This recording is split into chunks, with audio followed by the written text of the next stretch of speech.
Everyone trembled when the millionaire's cruel wife entered the restaurant, but then the humble waitress's 7-year-old daughter said something that left her speechless and humiliated.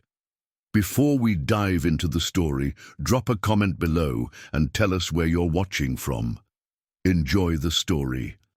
The crystal chandelier cast dancing shadows across the marble floors of Le Bernardin, Manhattan's most exclusive restaurant, where a single meal cost more than most people earned in a week.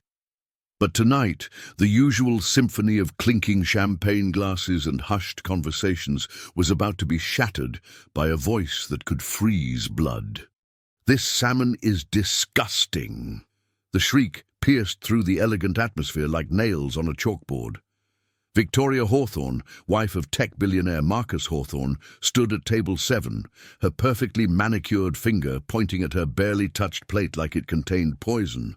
"Do you people have any idea who I am?" Every head in the restaurant turned. Conversations stopped mid-sentence. Even the kitchen went silent. Victoria was a woman who commanded attention wherever she went, not through charm or grace, but through sheer, calculated cruelty. At 32, she possessed the kind of cold beauty that belonged on magazine covers, with platinum blonde hair styled to perfection and a designer dress that cost more than most people's cars. But her beauty was like a beautiful snake, mesmerizing until you got close enough to see the venom. "I want to speak to the manager. Now!" she demanded, her voice rising another octave. From behind the service station, 28-year-old Maria Santos watched the scene unfold, her heart sinking. As the restaurant's newest server, she couldn't afford to lose this job. She had bills to pay, a daughter to feed, and dreams that seemed further away with each passing day. Maria was everything Victoria wasn't: humble, kind, and genuinely beautiful inside and out. Her dark eyes held a warmth that could melt the coldest heart, though right now they were filled with worry. "Ma'am, I'm so sorry." Maria approached carefully, her voice gentle but professional. "Perhaps we could—" "Don't you dare speak to me."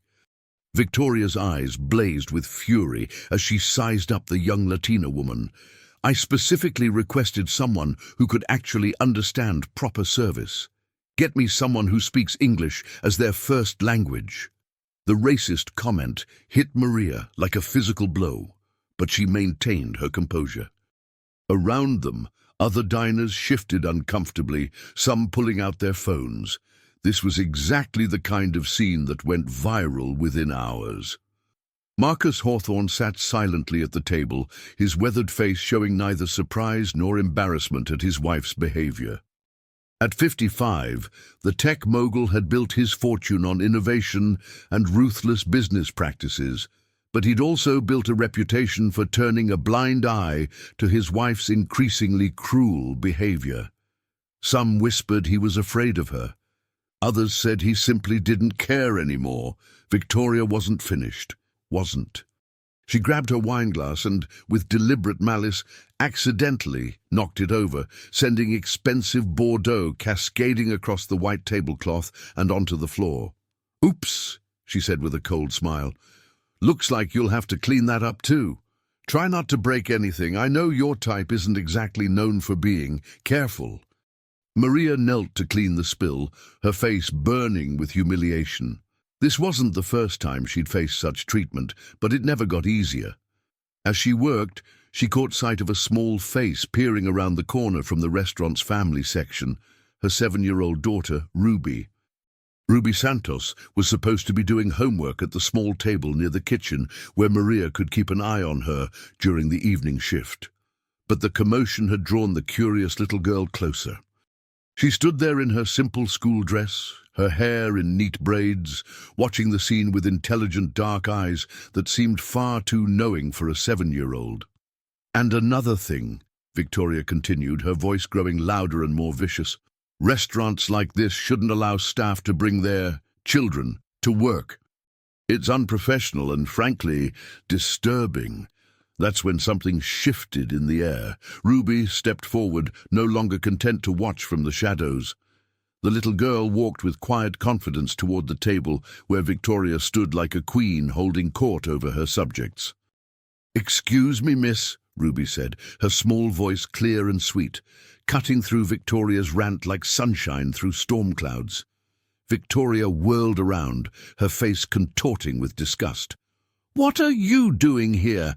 This is a fine dining establishment, not a daycare center." But Ruby didn't flinch. Instead, she tilted her head slightly, studying Victoria with those impossibly wise eyes, and said something that would echo through that restaurant for years to come. "My mama says that when people are really, really sad inside, they try to make other people sad too. Are you very sad, miss? Is that why you're being so mean?" The silence that followed was deafening. Victoria's mouth opened and closed like a fish out of water, but no sound emerged. Around the restaurant, diners held their breath, waiting to see what would happen next. Because in that moment, a 7-year-old child had done something no adult in that room had dared to do. She had looked past Victoria's cruelty and seen something else entirely. Something that would change everything. Victoria Hawthorne stood frozen, her champagne-colored lips parted in shock, staring down at the small girl who had just shattered her carefully constructed armor with nothing more than innocent honesty. The entire restaurant held its breath. Waiters paused mid-step. Even the soft jazz music seemed to fade into the background as everyone waited for the explosive reaction they knew was coming. But it didn't come. Instead, Victoria's perfectly applied makeup couldn't hide the way her face paled, or how her hands trembled slightly as she gripped the edge of the table. Ruby's simple question, "Are you very sad, miss?"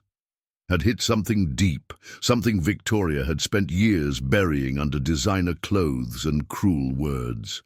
I am not." Victoria's voice came out as barely a whisper, nothing like the commanding shriek from moments before. For the first time in years, Victoria Hawthorne was speechless. Marcus looked up from his phone, suddenly aware that something unprecedented was happening. In their 5 years of marriage, he had never seen his wife rendered speechless by anyone, let alone a child. Maria quickly stepped forward, her protective instincts kicking in. "Ruby, honey, come back here," she said gently, but Ruby didn't move. The little girl continued to study Victoria with those wise eyes, as if she could see straight through to her soul. "It's okay if you're sad," Ruby continued, her voice soft and kind. "Sometimes when I'm really sad, I want to yell at people too. But my mama taught me that being mean to others doesn't make the sadness go away. It just makes everyone sadder." Victoria's breath caught in her throat. She looked down at this child, this beautiful, dark-skinned little girl with braids and a school uniform, and saw something she hadn't seen in years. Pure, unconditional kindness. No judgment, no fear, just genuine concern for another human being. The silence stretched on until finally Victoria did something that shocked everyone in the restaurant, including herself. She slowly sank back into her chair, her legs suddenly unable to support her. "Ruby," Maria whispered urgently, "come here now." But before Ruby could move, Victoria raised her hand slightly, stopping her. "Wait," she said, her voice hoarse. She looked at the little girl with an expression no one had ever seen on her face before. Vulnerability. "What's your name?" Victoria asked quietly. "Ruby Santos," the little girl replied with a bright smile. "What's yours?" For a moment, Victoria struggled with the simple question. When was the last time someone had asked her name without knowing exactly who she was, without wanting something from her? "Victoria," she whispered. Ruby nodded solemnly. "That's a pretty name, like a queen's name." The irony wasn't lost on anyone listening. Victoria had always acted like a queen, but a cruel, heartless one. Now faced with genuine innocence, she felt anything but regal. As the tension in the restaurant slowly began to ease, Marcus found himself studying his wife with new eyes. wondering what was happening inside that beautiful, cold exterior he thought he knew so well. But what he didn't know was that Ruby's simple act of kindness had just unlocked a door Victoria had sealed shut 15 years ago, a door she had sworn would never open again. 2 hours later, the restaurant had returned to its normal rhythm, but the echo of Ruby's words still lingered in the air like expensive perfume. Victoria and Marcus had left without finishing their meal, Victoria walking out in a daze that left her husband more puzzled than he'd been in years. In the staff break room, Maria finally allowed herself to breathe. Her hands shook as she counted her tips for the evening, grateful that despite the scene, most customers had been generous, perhaps moved by what they'd witnessed. "Mama, are you okay?" Ruby sat at the small table, her homework spread out before her, but her attention focused entirely on her mother. Maria turned to her daughter, this incredible little person who had somehow diffused a situation that could have cost them everything.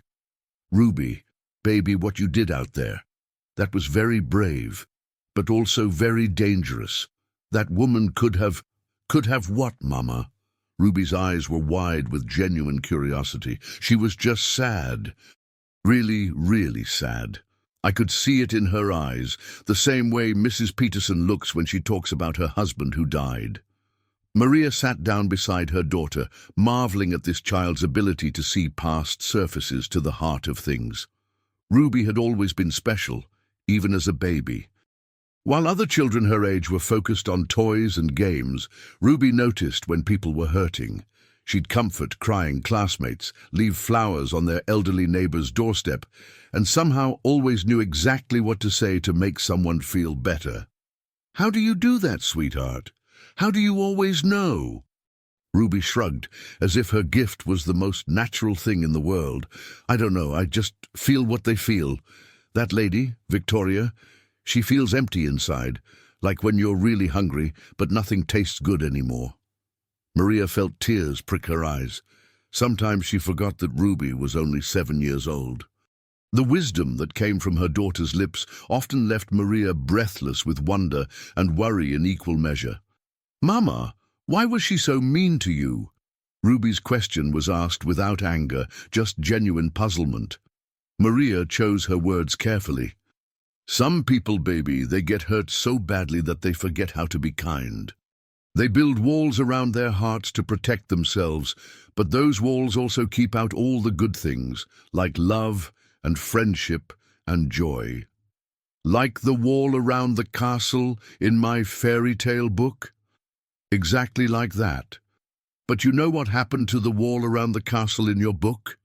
Ruby's face lit up with understanding. "The princess learned to be brave and let people in, and the wall disappeared." "That's right." Maria hugged her daughter close, breathing in the sweet scent of her strawberry shampoo. "But Ruby, not everyone wants their walls to come down. Some people think they're safer with them up. That's why we have to be very careful." Udul. What Maria didn't say, what she couldn't bring herself to voice, was her growing worry about her daughter's gift. In a world that often punished kindness and rewarded cruelty, she feared what would happen to Ruby's beautiful, open heart. But watching her daughter's face, seeing the pure love there, Maria made a silent promise. She would protect Ruby's gift, even if it meant facing women like Victoria Hawthorne every day. Outside in the parking lot, Victoria sat in her Bentley, unable to start the engine, unable to move, unable to stop thinking about a 7-year-old girl who had looked at her with eyes full of compassion instead of fear. Marcus Hawthorne poured himself a scotch in the marble-floored kitchen of their penthouse, watching his wife through the floor-to-ceiling windows. Victoria stood on their private terrace, still wearing the same Chanel dress from dinner, staring out at the Manhattan skyline as if searching for answers in the glittering lights below. She had been out there for over an hour, barely moving, barely breathing. In 5 years of marriage, Marcus had never seen Victoria so. Still, she was always in motion, criticizing, demanding, controlling every detail of their lives with military precision. This silence was more unsettling than any of her legendary tantrums. Victoria. He stepped onto the terrace, the October wind cutting through his expensive suit. "It's getting cold out here." She didn't acknowledge him. Her perfectly styled blonde hair whipped around her face, but she didn't seem to notice or care. For a woman who spent thousands of dollars monthly on her appearance, this disheveled vulnerability was shocking. "What happened back there?" Marcus asked quietly. "I've never seen you react that way to anyone, let alone a child." Victoria's laugh was hollow, empty. "React? I didn't react, Marcus. I froze like a coward." This admission stunned him more than anything else from the evening. Victoria never admitted weakness, never showed vulnerability. She was like a perfectly programmed machine designed to project success, beauty, and superiority at all times. "That little girl," Victoria continued, her voice barely audible over the wind. "She looked at me and saw something I thought I'd buried so deep that no one would ever find it again." Marcus stepped closer, studying his wife's profile. "What did she see?" For a long moment, Victoria was silent. Then so quietly he almost missed it, she whispered, "The truth." Before Marcus could ask what she meant, Victoria's phone buzzed. She glanced at the screen, and instantly the vulnerable woman vanished. The familiar mask of cold perfection snapped back into place, as if it had never left. "The Ashford Charity Gala is tomorrow night," she said briskly, her voice returning to its usual commanding tone. "I assume you haven't forgotten." And just like that, the moment was gone. But Marcus had seen behind the curtain, and he couldn't unsee it. As Victoria strode back inside, already making phone calls and returning to her role as the city's most feared socialite, Marcus remained on the terrace. In 30 years of business, he'd built his fortune on reading people, understanding what motivated them, what made them tick, but his own wife remained a mystery. He'd married her because she was beautiful, intelligent, and perfectly suited to the lifestyle his wealth demanded. He'd never asked about her past, because she'd made it clear it wasn't up for discussion. He'd assumed, like everyone else, that Victoria Hawthorne had simply been born cruel and calculating. But tonight, a 7-year-old girl named Ruby had cracked something open, and Marcus found himself wondering for the first time, who was Victoria before she became this woman who terrorized restaurant staff and charity volunteers alike? What he didn't know was that miles away, in a small apartment in Queens, Ruby Santos was lying awake, unable to stop thinking about the sad lady with the pretty dress and empty eyes. "Mama," Ruby whispered into the darkness, "can people choose to take their walls down?" From the next room, Maria's voice was soft but certain. "Yes, baby, but they have to want to first." Ruby closed her eyes, already planning how she might help the sad lady named Victoria find that wanting. The next morning, Victoria stood in her marble bathroom, staring at her reflection in the gold-framed mirror. The woman looking back at her was flawless, not a single line, not a single imperfection that money and the best cosmetic surgeons in Manhattan couldn't fix. But Ruby's words echoed in her mind. "Are you very sad, miss?" With trembling fingers, Victoria reached for her phone and scrolled to a number she hadn't called in 15 years. Before she could change her mind, she pressed dial. "Hawthorne Residence, how may I help you?" The familiar voice of her childhood housekeeper, Mrs. Chen, brought tears to Victoria's eyes. "Mrs. Chen, it's Victoria." The silence on the other end lasted so long that Victoria thought the call had dropped. Then, in a voice thick with emotion, "Victoria, my little Victoria, oh child, is that really you?" The endearment hit Victoria like a physical blow. When was the last time someone had called her child with such genuine warmth?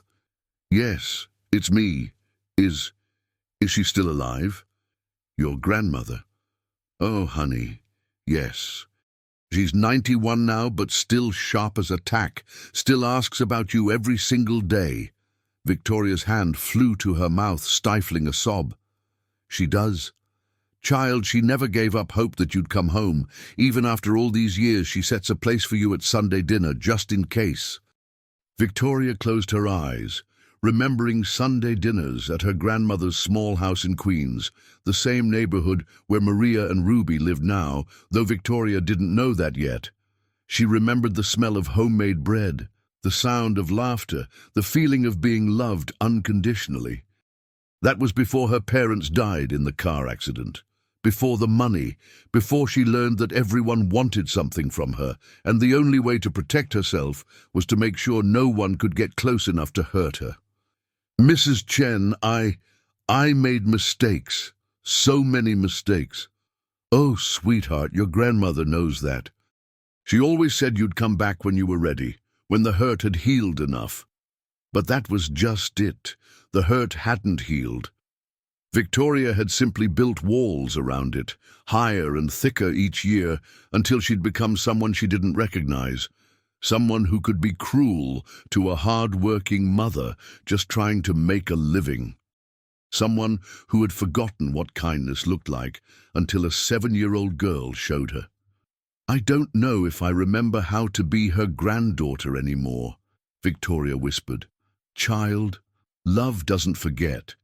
It just waits.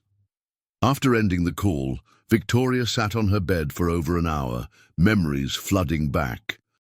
Ruby, the little girl from the restaurant, reminded her of herself at that age, before the walls, before the cruelty, before she decided that being feared was safer than being loved. That evening, at the Ashford Charity Gala, Victoria moved through the crowd like a ghost. She smiled at the right times, made the appropriate small talk, but her mind was elsewhere. Every time someone laughed too loudly or made a cutting remark about someone else, she heard Ruby's voice. Being mean to others doesn't make the sadness go away.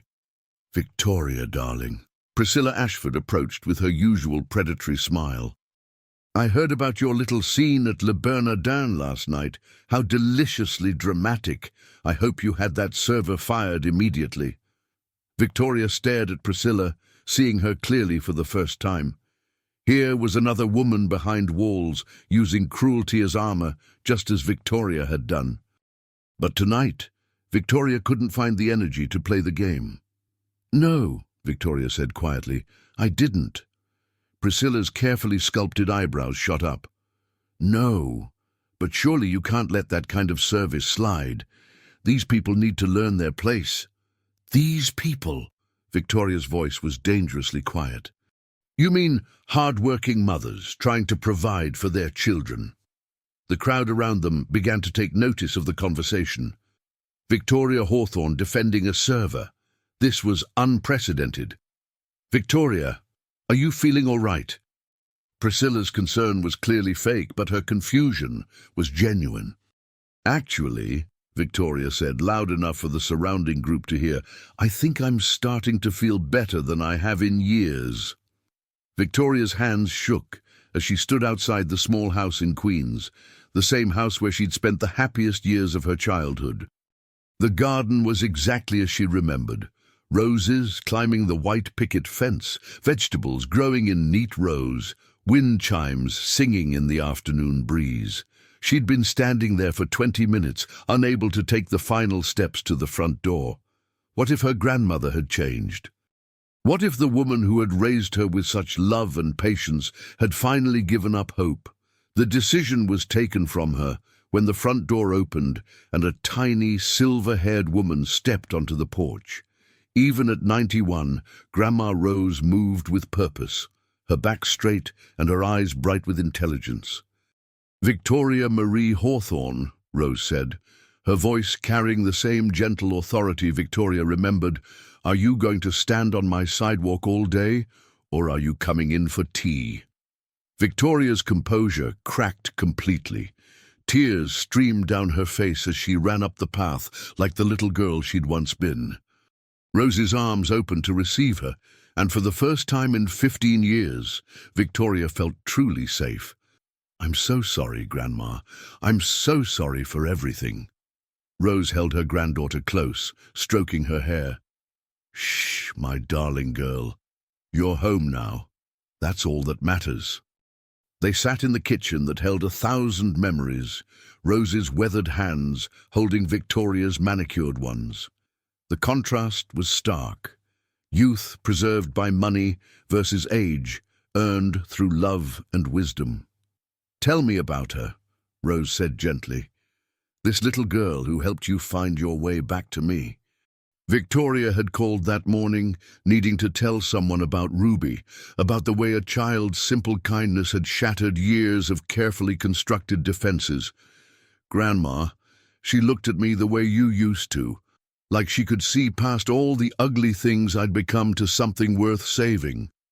I haven't felt that in so long that I'd forgotten it was possible." Rose squeezed her granddaughter's hands. "Victoria, you never became ugly. You just buried the beautiful girl I raised under so much hurt and anger that she couldn't breathe. But she's still there. She's always been there. How do you know?" Victoria's voice was small, childlike. "Because 30 minutes ago, you walked through my door. The ugly woman you think you've become would never have come here. She would have been too proud, too afraid. But my Victoria, my precious granddaughter who used to leave flowers on the neighbors' doorsteps and cry when she accidentally stepped on a bug, she found her way home." Victoria looked around the kitchen at the same yellow curtains, the same scarred wooden table where she'd done homework and learned about life from the wisest woman she'd ever known. "I want to see her again," Victoria said suddenly. "Ruby. I want to thank her." Rose smiled, the same knowing smile Victoria remembered from childhood. "That sounds like a wonderful place to start, darling. But first, you need to decide who you want to be when you see her. The woman who walked in here today, or the woman who's been hiding all these years?" Outside, the wind chimes sang their gentle song, and Victoria realized that for the first time in 15 years, she knew exactly who she wanted to be. But would it be enough? And more importantly, would the damage she'd done be too great to overcome? The answer to that question was waiting for her back in Manhattan, in a small apartment where a mother worried about her daughter's gift for seeing into broken hearts, and where a 7-year-old girl was learning that sometimes the most powerful thing you can do is simply care about someone else's pain. 3 days later, Victoria stood outside Le Bernardin, her heart pounding like a teenager on a first date. Gone was the designer armor. Instead, she wore a simple blue dress her grandmother had helped her choose, something that looked approachable rather than intimidating. "You can do this, darling," Rose had said that morning. "Courage isn't the absence of fear. It's feeling the fear and choosing love anyway." Victoria pushed through the restaurant's doors during the quiet afternoon shift, when only a few tables were occupied. Her eyes immediately found Maria, who was setting up tables near the window, her movements graceful and efficient. Maria looked up and froze. The blood drained from her face as she recognized the woman who had humiliated her just days before. Her first instinct was to run, to find the manager, to protect herself and Ruby from whatever new cruelty this visit might bring. "Please," Victoria said quickly, seeing Maria's fear. "I'm not here to cause trouble. I came to apologize."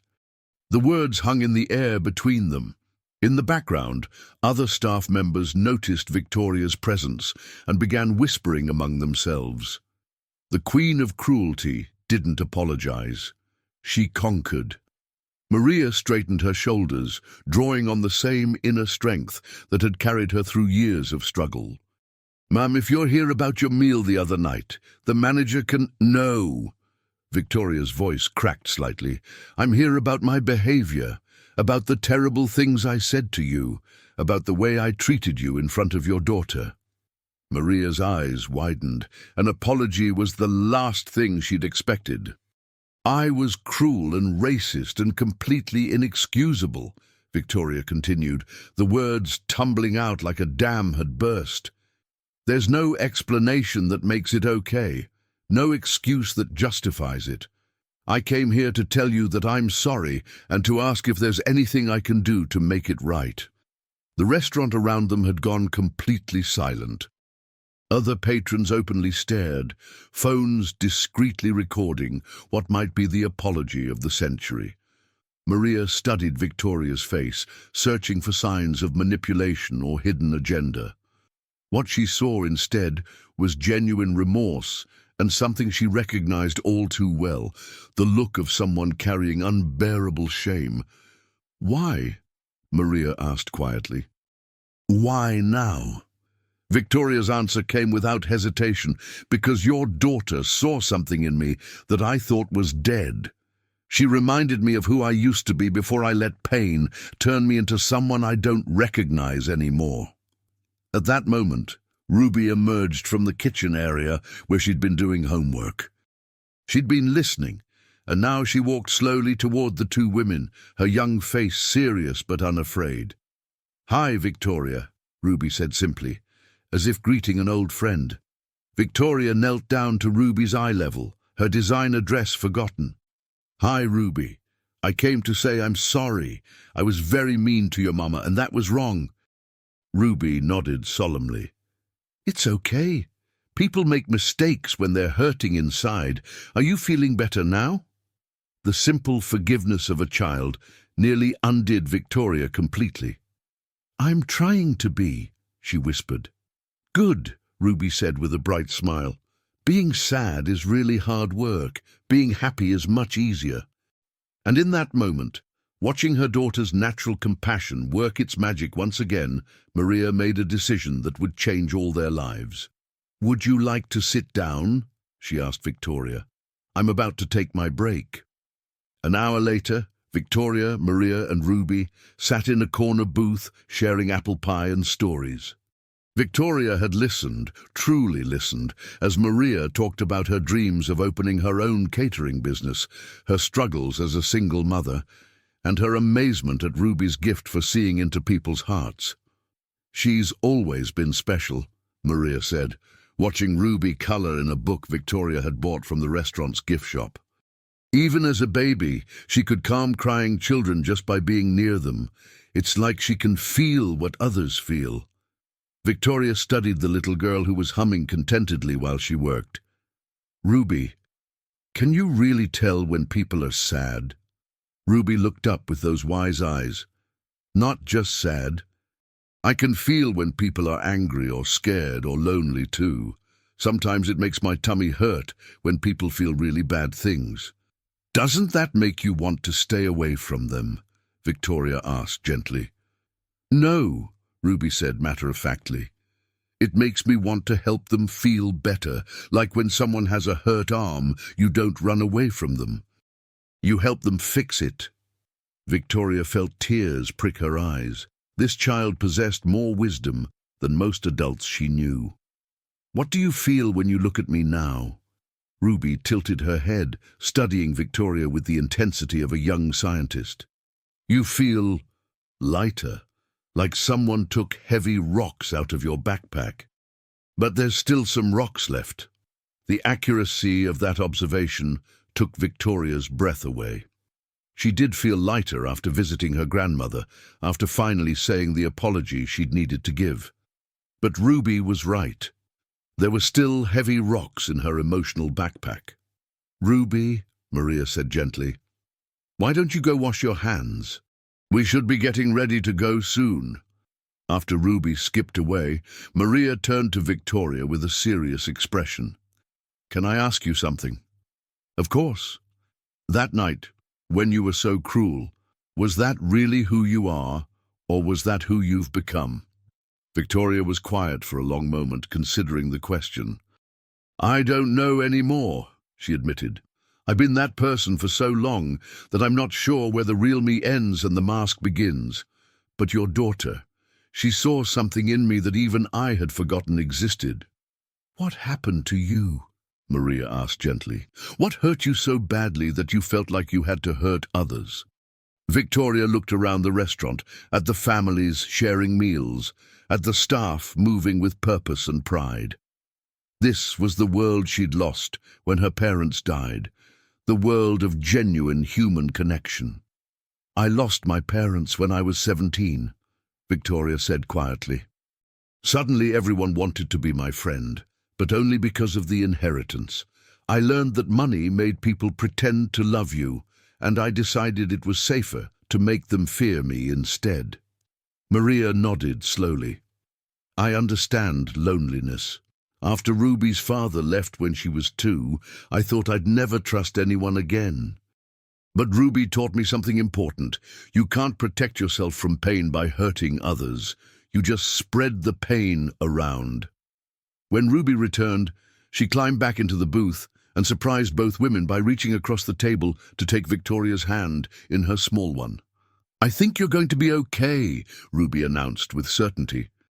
"The sad part of you is getting smaller." Victoria squeezed the little girl's hand gently. "How can you be so sure?" "Because you came back," Ruby said simply. "Mean people don't come back to say sorry. Only good people who are hiding do that." For the first time in years, Victoria felt something she'd almost forgotten. Hope.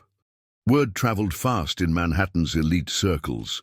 By the next morning, Victoria's visit to Le Bernardin had been photographed, tweeted, and dissected by every gossip columnist in the city. The headlines ranged from "Victoria Hawthorne's publicity stunt gone wrong" to "Ice Queen melts for minority server's child." Marcus confronted her over breakfast in their penthouse dining room, his face thunderous. "What the hell were you thinking, Victoria? Do you have any idea what people are saying?" Victoria set down her coffee cup with deliberate calm. "I was thinking that I owed that family an apology." "An apology?" Marcus's voice rose. "You don't apologize to the help, Victoria. You fire them if they don't meet your standards, but you don't humiliate yourself by groveling." "I wasn't groveling. I was being human." The word hung between them like an accusation. Marcus stared at his wife as if she were a stranger, which in many ways she was becoming. "This is about that kid, isn't it? What did she do to you?" "She reminded me of who I used to be before I married you," Victoria said quietly. But her words hit like a slap. Marcus's face went white. "Before you married me. Victoria, I gave you everything. Status, wealth, position. I made you the most powerful woman in this city." "No, Marcus. You made me the most feared woman in this city. There's a difference." Their housekeeper, Mrs. Patterson, entered quietly to clear the breakfast dishes. But both Victoria and Marcus were too absorbed in their argument to notice her shocked expression at Victoria's transformation. "If you keep this up," Marcus said, his voice low and threatening, "you'll destroy everything we've built together. Is that what you want?" Victoria looked around their perfectly appointed dining room. Crystal chandeliers, imported marble, artwork worth more than most people's homes. It was beautiful and cold and utterly empty of love or joy. "What if it is?" she asked softly. Marcus stood abruptly, his chair scraping against the marble floor. "Then you're not the woman I married." "You're right," Victoria replied, meeting his eyes steadily. "I'm trying to become the woman I was before I forgot that money can't buy the things that actually matter."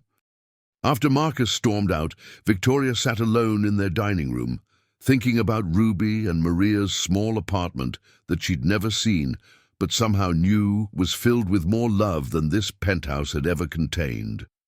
Her phone buzzed with text messages from her social circle, each one expressing shock, concern, or barely veiled glee at her apparent breakdown. Victoria deleted them all without reading past the first few words. Instead, she called her grandmother. "I think I'm losing my marriage," Victoria said without preamble when Rose answered.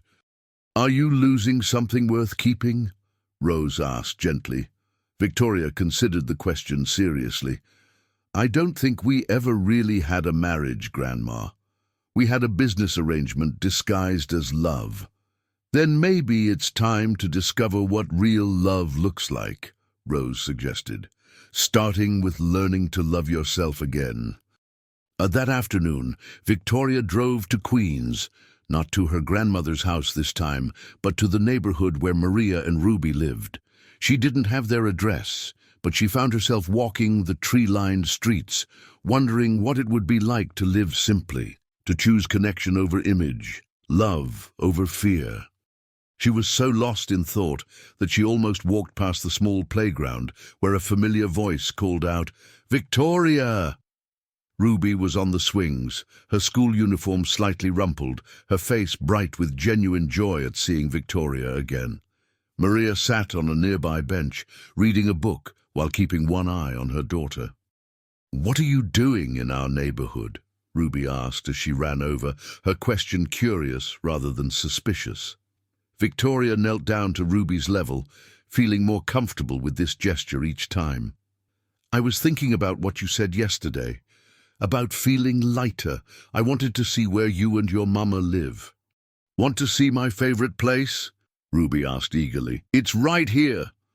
She led Victoria to a community garden tucked behind the playground, where neighbors had planted vegetables and flowers in small plots.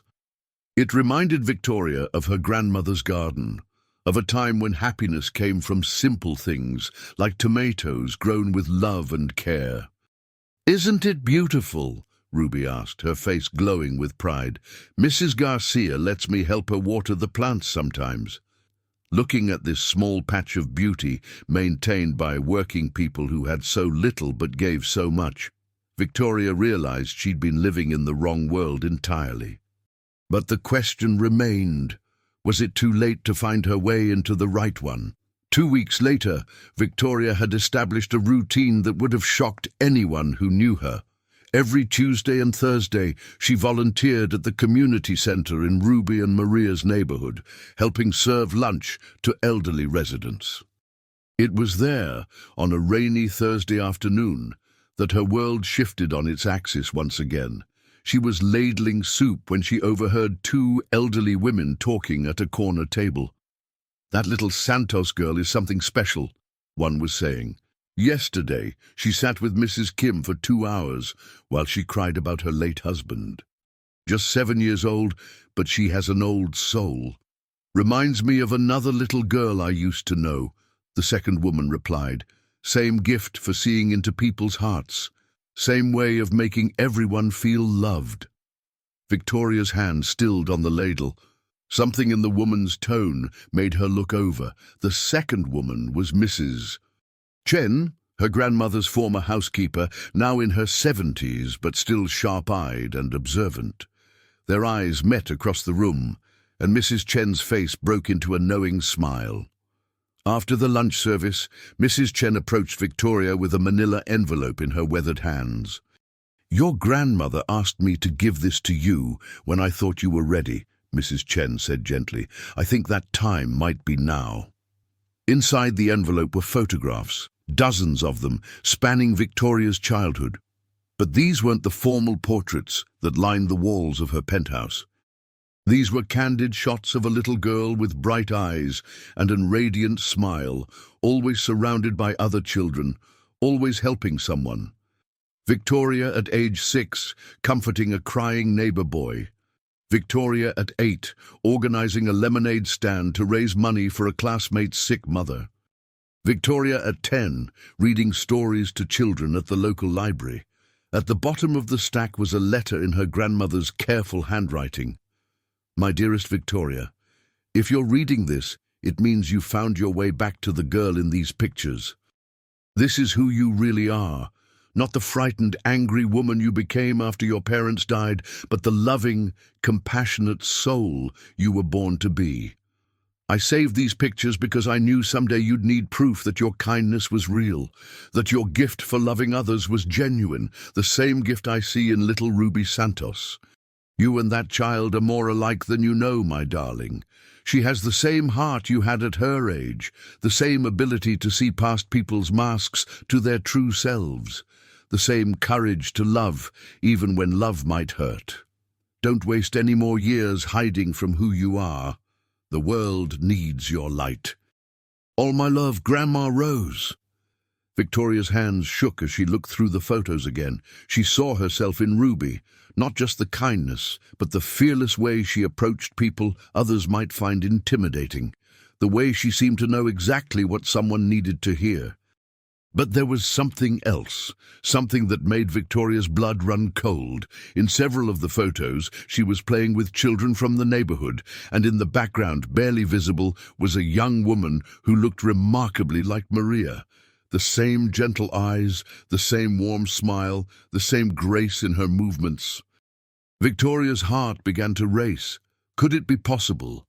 Had their paths crossed before, decades ago? She found Mrs. Chen sitting in the garden, feeding breadcrumbs to sparrows. "Mrs. Chen," Victoria said breathlessly, "the Santos family, how long have they lived in this neighborhood?" Mrs. Chen looked up with those knowing eyes. "Maria's been here since she was Ruby's age, child. Her grandmother, Rosa Santos, was your grandmother's closest friend. They met at the community center 40 years ago." The world tilted. Victoria sank onto the bench beside Mrs. Chen, her mind reeling. "Maria's grandmother used to bring her to visit your grandmother," Mrs. Chen continued gently. "You two played together many times when you were children. Rosa passed away 5 years ago, but she never stopped talking about the kind little blonde girl who used to share her toys and make everyone laugh." Victoria stared at the photographs with new understanding.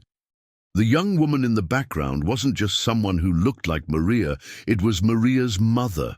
And the little girl Maria had been was somewhere in these pictures too, playing with a younger Victoria who believed the world was good and people could be trusted. "Does Maria know?" Victoria whispered.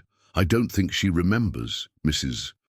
Chen said kindly. "She was very young and so much has happened since then. But Ruby," Mrs. Chen smiled, "that child sees connections others miss. I think she knew from the moment she looked at you that your souls were meant to find each other again." Victoria felt tears streaming down her face as the full weight of the revelation hit her. She and Maria weren't strangers thrown together by chance. They were two little girls who had played together in a garden long ago, before life had pulled them onto such different paths. Before Victoria had learned to build walls, and before Maria had learned to survive without them. Ruby hadn't just seen her sadness that night at the restaurant. She'd seen the connection that spanned decades, the love that had been waiting patiently for both women to find their way back to who they used to be. Victoria sat in her penthouse that evening.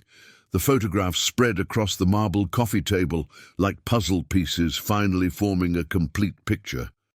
Marcus was at another business dinner, and for the first time, his absence felt like a blessing rather than abandonment. Her phone rang. It was her grandmother. "Mrs. Chen told me she gave you the envelope," Rose said gently. "How are you feeling, darling?" "Confused, amazed, terrified," Victoria admitted.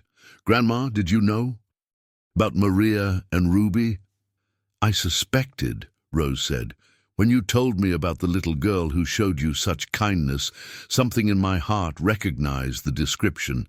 Rosa's granddaughter had the same gift you did at that age. I thought perhaps. You orchestrated this somehow, didn't you?" Victoria asked, but there was no anger in her voice, only wonder. Rose chuckled softly. "Oh, my dear girl, I'm 91 years old and I live in Queens. I didn't orchestrate anything. But I do believe that sometimes the universe conspires to heal old wounds and reconnect hearts that belong together." Victoria looked out at the glittering city lights, thinking about the choice that lay before her. She could continue this life of luxury and loneliness, married to a man who valued her as a trophy rather than a person. Or she could take the terrifying step of choosing love over security, connection over image. "I'm scared, Grandma," Victoria whispered. "What if I've been cruel for so long that I can't find my way back to being kind? What if it's too late?" "Darling," Rose said firmly, "it's never too late to become who you were meant to be.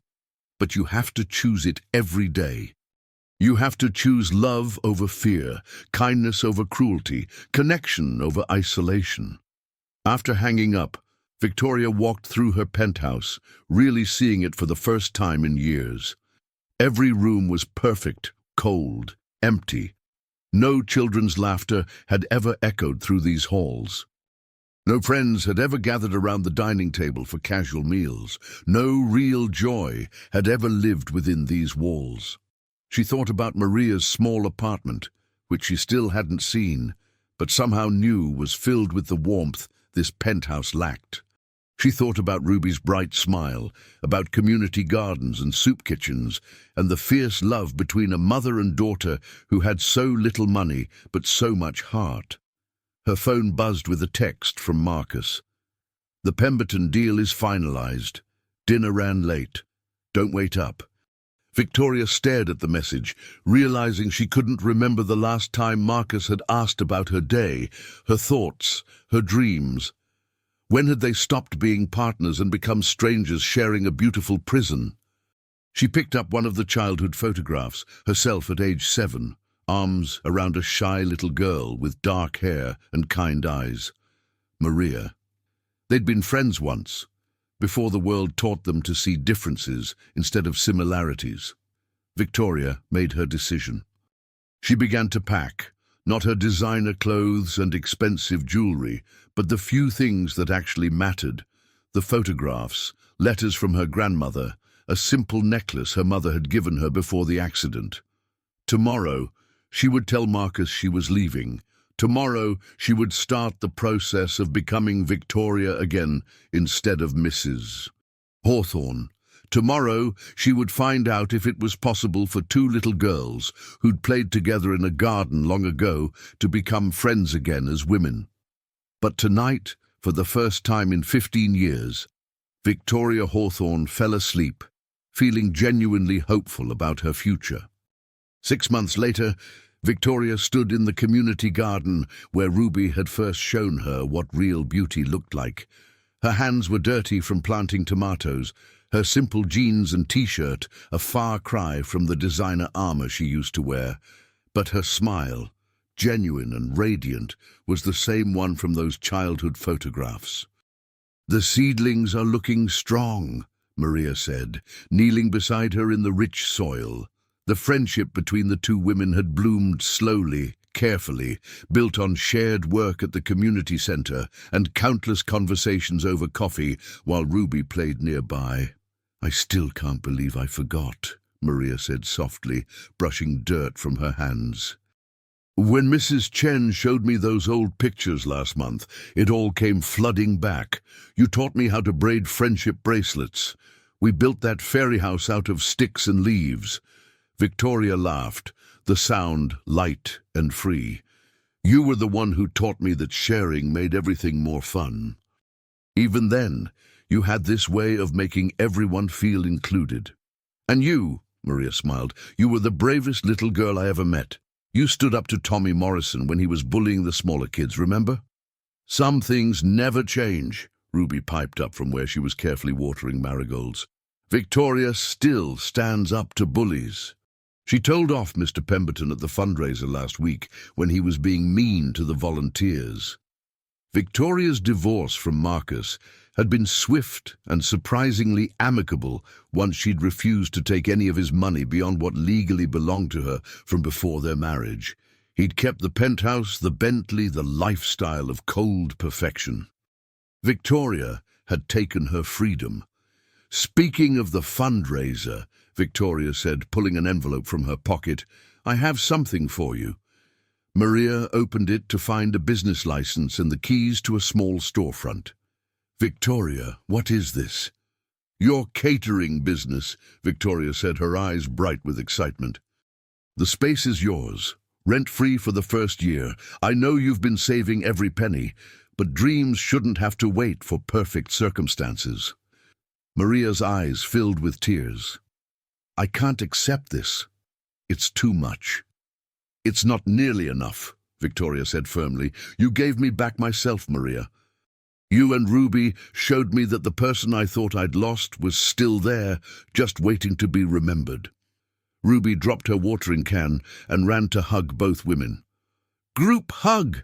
This calls for a celebration group hug.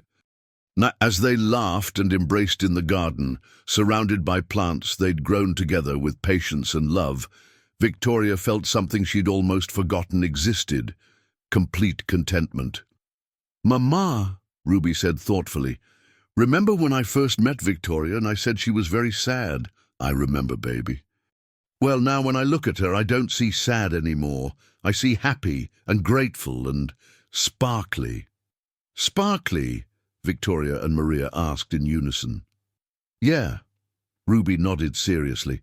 "Like when you have really good feelings inside, they make you sparkly on the outside too." Victoria looked down at her dirt-stained clothes, her unpainted nails, her simple ponytail, and realized Ruby was absolutely right.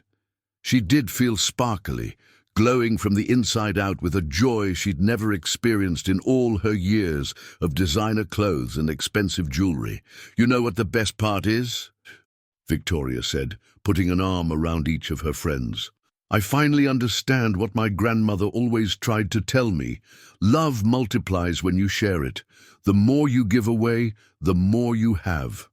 3 months later, Maria's Kitchen was the most popular catering service in Queens, known not just for incredible food, but for the warmth and joy that seemed to infuse every event they touched. Victoria worked alongside Maria, not as the boss or the benefactor, but as an equal partner in bringing people together through good food and genuine care. Ruby, now 8, had started a small business of her own.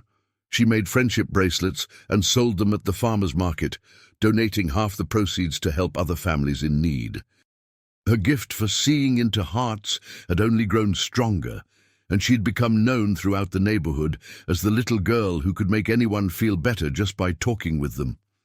On a sunny Sunday afternoon, the three of them sat on Rose's front porch, sharing homemade lemonade and watching the children play in the garden. 4 generations of love and wisdom, connected by an invisible thread that had somehow found its way back together. "Grandma Rose," Ruby asked, "how did you know Victoria would find her way back to being good again?" Rose smiled, her eyes twinkling with the secret knowledge of someone who'd lived long enough to see patterns in the chaos of life. "Because, my dear child, some hearts are meant to love, no matter how deeply they've been buried. And sometimes it just takes another loving heart to remind them who they really are." Victoria squeezed her grandmother's weathered hand and looked out at the garden where 2 little girls had once played, where friendship had first bloomed, where the seeds of kindness had been planted so long ago. She was finally, truly, completely home.